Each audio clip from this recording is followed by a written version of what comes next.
Bob's Workshop. Today I'd like to show you a collection of projects all relating to the movie Silver Streak. These are all 1/43rd scale die-cast cars and trucks that I've either collected or redecorated to look like they're related to that movie, Silver Streak. So here they are.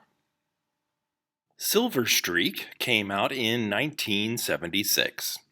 I didn't notice it right away. I wasn't even a teenager yet. But it has come to be one of my favorite movies of all time. It's funny, exciting, sometimes romantic, and it has a train. I think of this film like chicken soup or mac and cheese. Whenever I watch it, I feel comforted. Amtrak didn't want the movie to use their trains, so the producers came up with AMROAD and used slightly modified equipment from Canadian Pacific. I think a lot of the film was actually shot in Canada.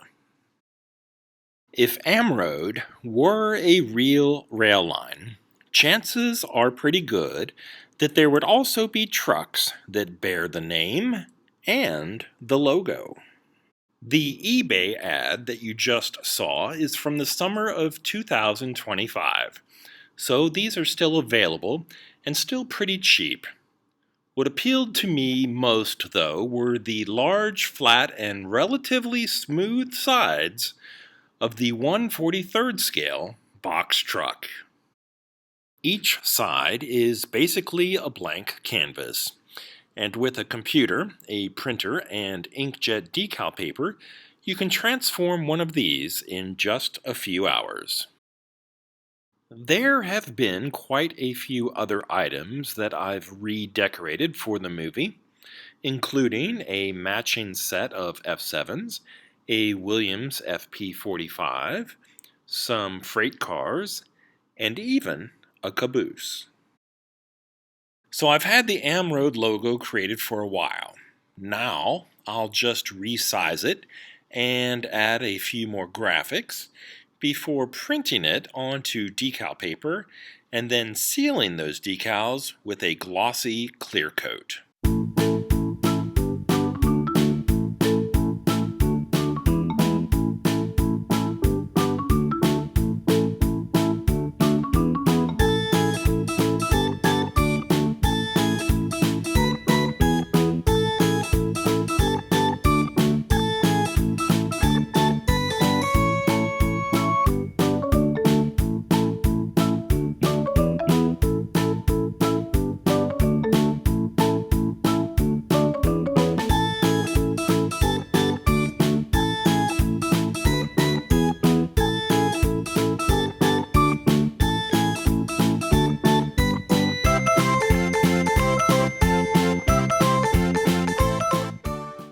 This is actually an older project, and at the time, I was out of white decal paper, so I was using a clear sheet instead.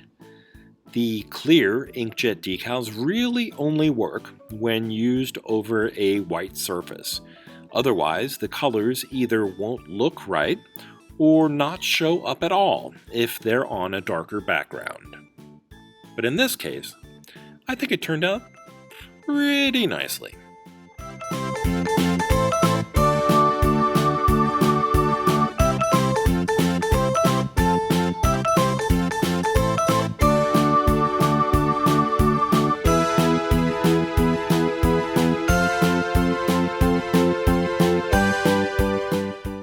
Over the past few years, I've repainted several items from Williams so that they resemble the train from Silver Streak. But there's another mode of transportation that comes to mind when I remember this movie. It's the Jaguar that Gene Wilder and Richard Pryor's characters are forced to steal in order to catch up to and eventually reboard the eastern-bound train to Chicago. If the internet is to be believed, the movie car is a 1967 Jaguar E-Type 2+2 FHC. The 2+2 means it has a back seat and FHC is British for fixed head coupe, or as we Yanks say, a two-door that's not a convertible.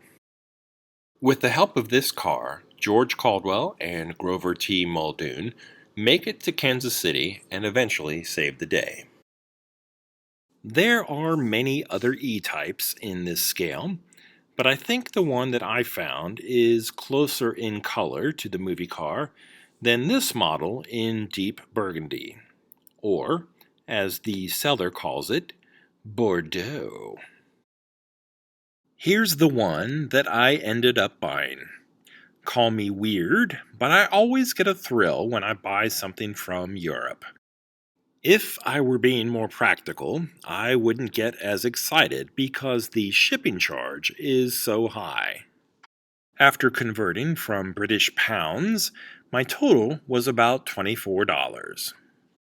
But I think it was worth it when I put the car next to my Williams F7 that I repainted for the movie. It's not an exact scene from the movie, but they do look good together. And I really admire the level of detail on this car. From the many separately applied detail parts, to the wire wheels, to the glossy red paint.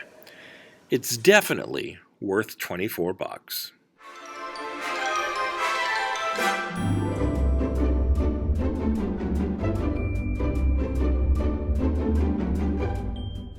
I'm currently in the middle of downsizing my collection of 1/43rd scale cars and my O-scale trains. But I'm pretty likely to keep anything I have if it's associated with Silver Streak. Silver Streak was released in early December of 1976. Gene Wilder, Joe Clayburgh, and Richard Pryor starred in what some people describe as a romance-filled, action-packed comedy blockbuster. It didn't win any Academy Awards, but it's still fun to watch. A while ago, I made a set of custom decals for a 1/43rd scale box truck, decorated for the fictional rail line used in the film. And then just a few weeks ago, I picked up a police car in the same scale. Just like the truck, this old Dodge is perfect for use with inkjet decals, mainly because they're both white with large flat areas for new graphics. The model is supposed to be either a Dodge or Plymouth police cruiser from 1968. This fits perfectly in the timeline for Silver Streak, which takes place in our country's bicentennial year. In 1976, everything was painted or redecorated in red, white, and blue for America's special birthday. The last act of Silver Streak is set in Illinois, and the authorities stop the train at Harris Mill Junction in order to apprehend the bad guys.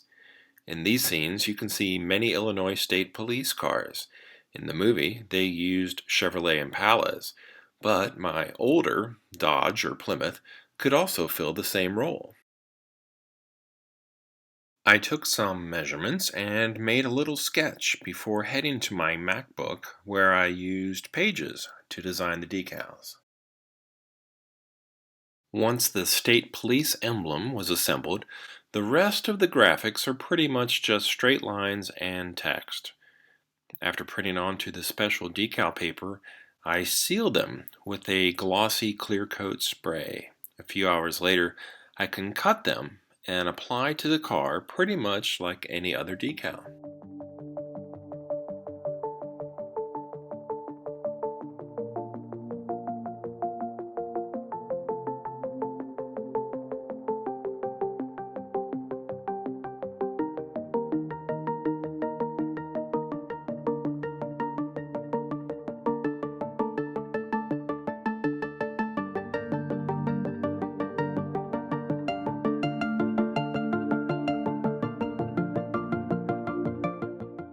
To differentiate this cruiser from a common everyday patrol car, I added lettering to show that it's assigned to Special Rail Yard Duty. This particular unit is assigned to the Harris Mill Junction Division, which, it just so happens, is the location for the big shootout towards the movie's climax.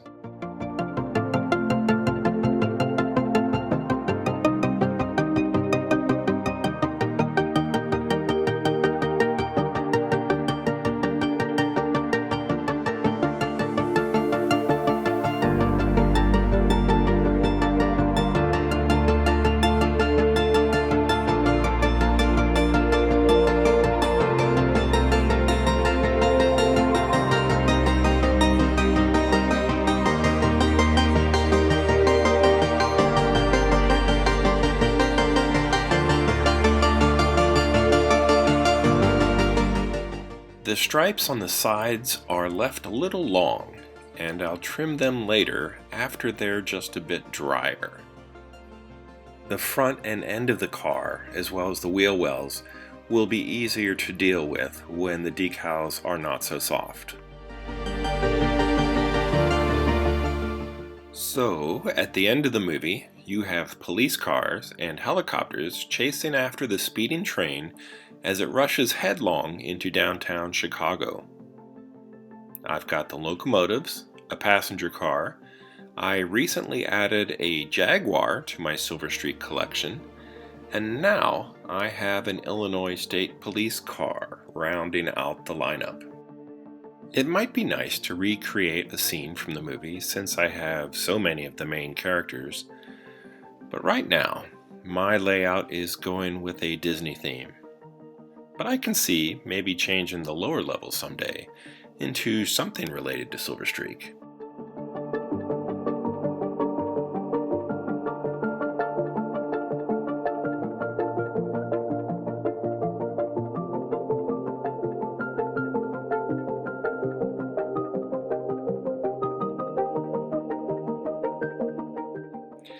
The following video is one of my earliest works.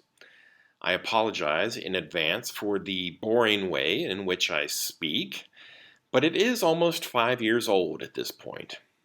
It does fit into the category or theme of 1/43rd scale die-cast cars and trucks relating to Silver Streak. So here it is. I have more than a few of these buses lying around collecting dust. Well, that's not really true. They're not collecting dust. They're safely packed away in sturdy Rubbermaid containers with lids. So they're not getting dusty and they're not getting exposed to a lot of moisture. And I've always wanted to turn one of these into a bus that you might see at one of the theme parks in Orlando, Florida. The Magic Kingdom uses a bus similar to this to transport visitors from the entrance to the end of Main Street where you would get off right in front of the castle. Epcot also has a bus or two like this that carry visitors around their World Pavilion because that lagoon is pretty big and that's a long walk. Luckily, these are still pretty cheap on eBay and they're common too. So to change one and make it something special just for yourself isn't the worst thing in the world to do. These 2 rows of seats pop out pretty easily, and they would just as easily pop back in later. But I have an idea for turning this top level into a bit of a stage, a bit of a performing area, because I've seen that done at some of the Disney parks, and I think that could be pretty cool.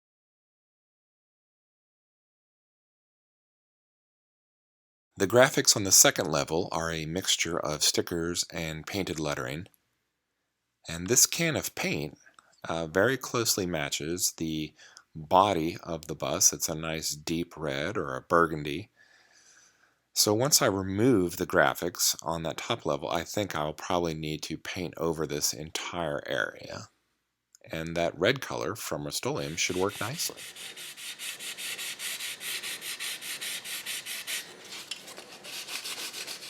Wet sanding with some 400 grit sandpaper will prepare the surface for the new paint. There's a chance that the old graphics, the raised lettering of the old graphics, might show through the new paint. So this wet sanding evens things out, and it also gives the surface a little bit of texture for the new paint to hold on to. There was a sticker on the back near the top of the steps, and also a sticker on the front above the driver's cab, and those both came off pretty easily after being soaked in rubbing alcohol.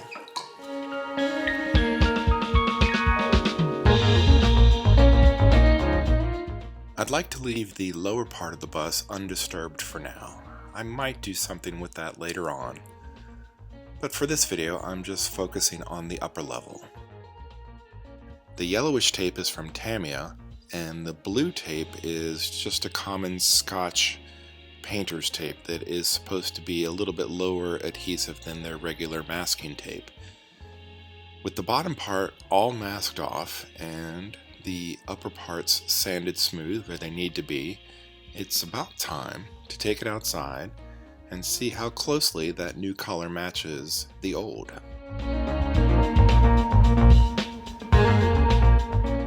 A few light coats work much better than one thick heavy coat, especially when you leave a few minutes between each of those light coats. The end result will be nice and smooth, and you shouldn't have any runs.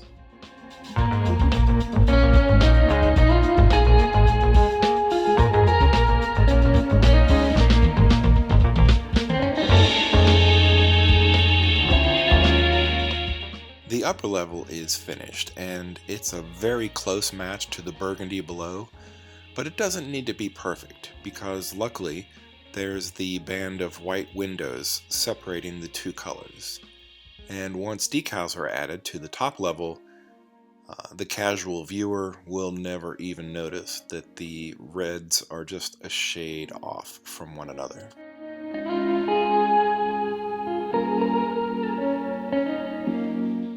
Paintwork is finished, and now I have 4 nice flat rectangular sides, perfect for a set of custom decals that I'll make on my computer. I have a MacBook, so I use Pages, but I think you could do the same thing in Microsoft Word or Google Docs. I printed out a few decals for some future projects. After I'm sure this is dry, I will give that entire sheet a coat or two of a clear glossy spray.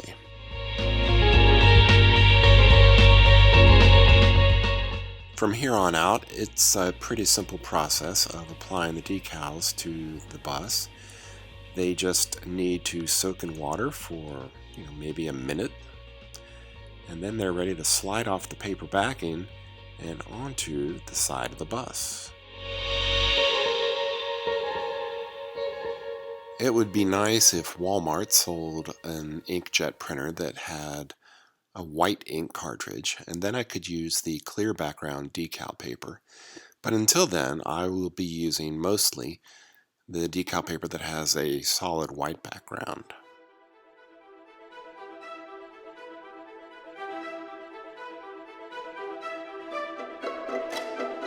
I will be using just a little bit of this sheet plastic to create the flat performance area on the second level of the bus. And after some measuring, it's just a very simple task of cutting out a rectangle that will drop in to where the seats used to be.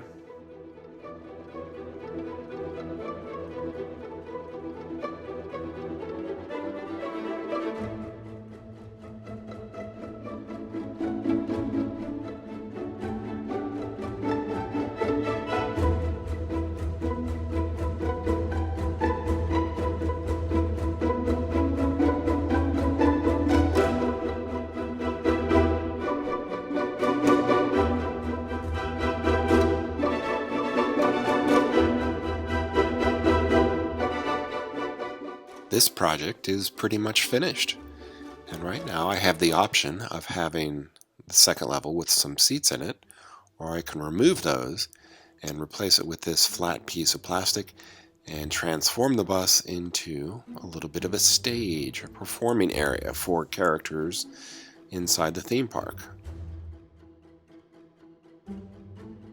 I like Disney and the movie Silver Streak, so I combine those two things for the graphics on this bus.